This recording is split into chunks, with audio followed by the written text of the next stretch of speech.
people of Kosovo went to the polls to exercise their right to vote and to elect a new parliament for Kosovo.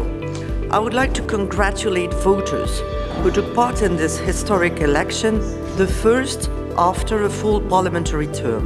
This is also the first election under the new electoral law, which implements many previous EU recommendations. Altogether, Election day was peaceful and voters were able to cast their ballots in good conditions, thanks to the dedication of polling station staff. These are clear signals that the people of Kosovo are committed to democracy. We will publish a final report in around 2 months' time, including a full analysis and some recommendations. While our observers assessed the voting generally positively, difficulties with the implementation of procedures have become more apparent during the counting phase. We observed that the Central Election Commission experienced challenges with regards to hiring, training, and procurement. This may have caused significant delays, which are now undeniable. There must be full transparency of what's going wrong and why.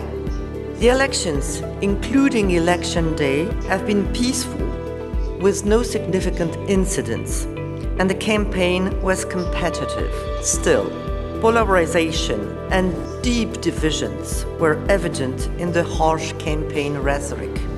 There is a plurality of lists on the ballot paper, including among non-majority parties, which I would like to underline. But uneven resources and access to media lead to the absence of a level playing field. For instance, the number of Kosovo Serb parties can be seen as a positive sign, but genuine political plurality is still some way off. Electoral bodies should remain independent of political influence. However, we witnessed instances of politicization of the Central Election Commission during the electoral process. We noted with concern the deadlock of the Independent Media Commission, which prevented it from taking any decision during the campaign.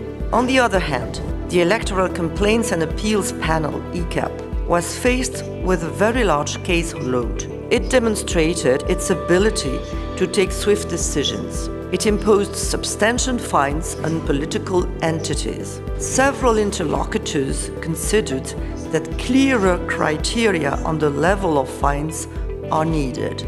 We observed the use of inflammatory campaign language and harsh verbal attacks on opponents at rallies and in TV debates.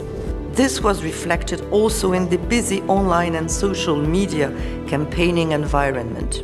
We noted with concern negative language by the ruling party against the media and the judiciary. Boycotts of specific media outlets and debates also contributed to reduced opportunities for voters to make an informed electoral choice. Overall, broadcasters offered equal airtime to all political parties, but this was not taken up by all. The public service broadcaster could contribute to a more level playing field with regards to campaign visibility for non-majority communities. However, its resourcing is not commensurate with its role. The campaign in Kosovo's Serb majority municipalities was more subdued compared to other municipalities. Many interlocutors reported of pressure by Srpska Lista members on voters, and there was overt and repeated interference by Serbia. During the campaign, we also witnessed interference by US Special Envoy Rick Grenell on social media as he criticized Prime Minister Albin Kurti. It can be described as a very undiplomatic tone. As regards women's participation, Kosovo legislation needs further harmonization. The current quota has been respected, but has not led to significant improvements in the number of female candidates. Furthermore, the campaign environment highlighted challenges for women's participation, including sexist verbal attacks in TV debates and negative posts on social media. The space for non-majority communities and languages seems to be shrinking. The different language communities inhabit separate political and information spheres, and these are seldom bridged.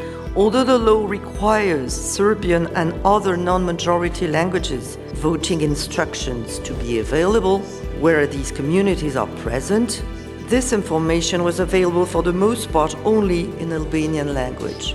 Out of Kosovo, voting saw improvements, with in-person voting at embassies introduced for the first time.